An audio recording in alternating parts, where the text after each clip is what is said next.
जय श्री कृष्ण बालमित्रांनो. आपण आज 83वी गोष्टी ऐकतो आहे. गोष्टीचं नाव आहे द्वारकेच्या राण्यांना द्रौपदीची भेट.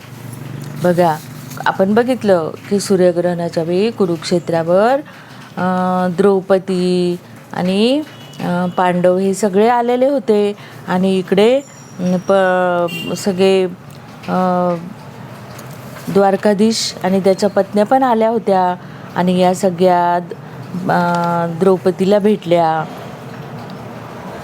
आम्ही तुम्हाला पूर्ण शरणागत आहोत. आम्ही आपले चरण कमल सोडून आपला कोणताही आश्रय नाही, त्यामुळे आमच्या सुदैवाबद्दल पूर्ण विश्वास आहे. भगवान श्रीकृष्ण पाहुण्यांच्या भेटी घेण्यात व्यस्त होते आणि पाहुणे त्यांची स्तुती गात होते. अशा वेळी कुरुकुळातील आणि यदुकुळातील स्त्रियांनी एकमेकांना भेटण्याची आणि श्रीकृष्णाच्या दिव्य लीलाचे गान करण्याची द्रौपदी प्रथमतः श्रीकृष्णाच्या राण्यांची विचारपूस केली. ती त्यांना म्हणाली, प्रिय रुक्मिणी, भद्रा, जांबवती, सत्या, सत्यभामा, कालिंदी, शैब्या म्हणजेच मित्रविंदा, लक्ष्मणा, रोहिणी, आम्हाला हे कळू द्या की भगवान श्रीकृष्णाने तुम्हाला आपल्या राण्या म्हणून स्वीकार करून आणि सामान्य मनुष्याप्रमाणे विवाह संस्काराबाबतचे नियम पालन करून तुमच्याशी कसे विवाह केले. आणि मग उत्तरादाखल पट्टर आणि रुक्मिणी देवी सांगू लागली की माझ्या भावाने माझं लग्न शिशुपालाशी ठरवलं होतं, पण मला कृष्ण हाच पती पाहिजे होता, म्हणून मी कृष्णाला एका ब्राह्मणाकरवी पत्र पाठवलं आणि मग कृष्णाने माझं हरण केलं. तर सत्यभामा सांगू लागले की द्रौपदी, माझ्या पित्याला त्याच्या भावाच्या प्रसेनाच्या मृत्यूबद्दल अतोनात दुःख झाले आणि मग कृष्णाने त्याचा सोमंतक मणी आणि त्याचा शोध लावला. सोमंतक मणी पण परत मिळाल्यावर आपल्या चुकीची दुरुस्ती करणे शहाणपणाचे समजून माझ्या पित्याने माझ्या लग्नाचे वचन इतरत्र वचन दिले होते, तरी सोमंतक मणी आणि मला श्रीकृष्णाच्या चरणी सपूत केले. अशा तऱ्हेने त्यांची दासी अर्थात पत्नी म्हणून त्यांनी माझा स्वीकार केला. नंतर द्रौपदीने विचारलं की वृक्षराज जांबवान यांच्यावर हल्ला केला तेव्हा त्यांना श्रीकृष्ण हे त्यांचे पूर्वीचे स्वामी सीतापती रामचंद्र आहेत हे कळले नाही. श्रीकृष्णांना न ओळखल्यामुळे माझ्या पित्याने त्यांच्याबरोबर 27 दिवसापर्यंत अखंड युद्ध केले आणि शेवटी त्यांनी तो सत्यजित सोमंतक मणी आणि मला पण कृष्णाला दासी होण्याची माझी इच्छा पूर्ण झाली. सोमंतक मणी काय, पण मला देखील त्यांची पत्नी होण्यासाठी त्यांच्या स्वाधीन केले. अशा प्रकारे माझा भगवंताशी विवाह झाला. नंतर कालिंदी म्हणाली की मी पण यमुना नदी होती कालिंदी आणि तिने सांगितलं की माझा विवाह कृष्णाशी व्हावा, म्हणून मी खूप तपश्चर्या केली. अर्जुनाबरोबर माझ्याकडे आले आणि मला पत्नी म्हणून स्वीकारले. भगवान श्रीकृष्ण नंतर मला यमुना तीरावरून घेऊन गेले आणि त्यावेळपासून मी श्रीकृष्णाच्या घरात एक सफाई करणारी दासी म्हणून संलग्न आहे आणि ते मला पत्नीप्रमाणे वागवितात. नंतर कालिंदी द्रविदा म्हणाली की प्रिय द्रौपदी, माझ्या स्वयंवर समारंभात अनेक राजकुमार उपस्थित होते. श्रीकृष्णही त्या समारंभात हजर होते, पण राजकुमाराचा पराभव करून माझा त्यांची दासी म्हणून स्वीकार केला. ते मला ताबडतोब द्वारकेला घेऊन गेले. एका सिंहाने कुत्र्याच्या टोळीतून हरणाला उचलून न्यावे तसे त्यांनी माझे हरण केले आणि जन्मोजन्मी श्रीकृष्णाची दासी होण्याची माझी इच्छा पूर्ण झाली. नंतर त्या द्रौपदीने विचारलं सत्याला.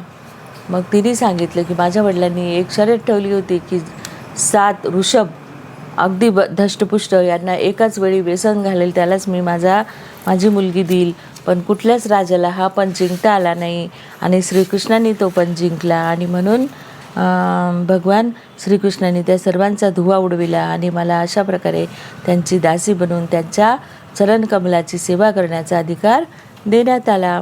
त्यानंतर भद्रा बोलू लागली की द्रौपदी, श्रीकृष्ण हे माझ्या मामाचे पुत्र आहेत. सुदैवाने मी त्यांच्या चरणकमलाकडे आकृष्ट झाले. माझ्या पित्याला जेव्हा हे समजले तेव्हा त्यांनी भगवान श्रीकृष्णांना निमंत्रण देऊन त्यांचा माझ्याशी विवाह करून दिला. मी त्यांची दासी झाली आणि इतर सगळ्या वस्तू दिल्या, भेटवस्तू दिल्या. श्रीकृष्णाचा आसरा मिळू शकेल की नाही हे मला माहीत नाही. तरीही माझी त्यांना प्रार्थना आहे की ज्या कोणत्या ठिकाणी माझा जन्म होईल त्या ठिकाणी मला त्यांच्या चरणविंदाशी असणाऱ्या माझ्या संबंधाचे स्मरण हो. या नात्याने कधी मला त्याचे विस्मरण होऊ नये. त्यानंतर द्रौपदीने विचारलं लक्ष्मणाला. नारद लीलाच्या जे यशगान करीत असल्याचे मी ऐकले, लक्ष्मणाने सांगितलं, आणि मी तेव्हाच त्यांची चरणाची दासी झाली. चरणकमळाकडे आकर्षित झाले. त्यावेळीपासून मी नेहमी त्यांचाच विचार करीत असते आणि त्यांच्याशिवाय मी राहू शकणे. माझ्या पित्याचा अतोनात स्नेह होता. त्यांनी जेव्हा पाहिले की मी श्रीकृष्णावर आसक्त आहे, त्यांनी एक योजना आखली. त्यांची योजना तुमच्या पित्याच्या योजनेसारखीच होती. स्वयंवराच्या वेळी भावी वराने आपल्या बाणाने माशाचा भेद करणे, पण या माशाला कपडा पण बांधलेला होता आणि त्या कपड्यातून तो भेद करायचा होता. हा कोणालाच जमला नाही, पण कृष्णाने तो भेद केला. सगळे राजे तिथे आलेले होते. सावधगिरीने माशाच्या स्थानाचा अंदाज घेतला व बाण मारला, परंतु माशाला योग्य ठिकाणी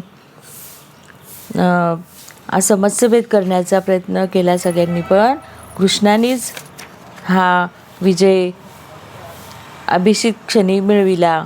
हा मुहूर्त खगोलशास्त्रदृष्ट्या मंगलकारक समजण्यात आला आहे. त्यावेळी सर्व जगभर जयध्वनी झाला आणि आकाशात स्वर्गातील रहिवाशांनी वाजविलेल्या ढोलाचा आवाज ऐकू आला. आनंद विभोर होऊन पृथ्वीवर पुष्पवृष्टी केली. त्यानंतर द्रौपदीने विचारलं की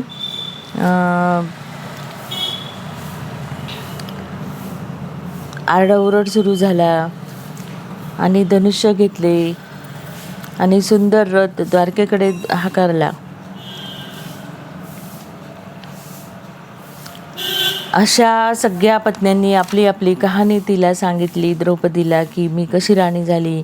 भौमासूर जग जिंकीत चालला होता तेव्हा कृष्णाने त्याचा वध केला आणि त्या 16 सहस्र नारींना मोकळं केलं आणि त्यांनी सांगितलं की आता आम्ही केव्हा जाणार. तेव्हा कृष्णाने या सगळ्या राण्यांचा स्वीकार केला आणि त्या सगळ्या राण्या द्वारकेला येऊन त्यांना प्रत्येकीला एक एक महाल देण्यात आला. अशा प्रकारे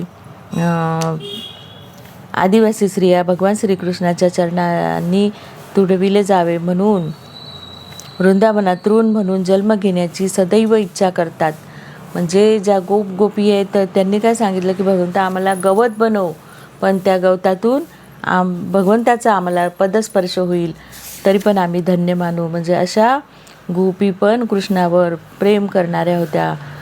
ऐश्वर्याचा भोग करण्याची आमची इच्छा नाही. आम्ही योगसिद्धी इच्छित नाही की ब्रह्मदेवासारखे उच्च पद इच्छित नाही. तसेच आम्हाला सालोक्य साष्टी सारूप्य काही नको, फक्त आम्हाला तुझ्या चरणस्पर्शाचा स्पर्श होऊ दे. जय श्री कृष्ण.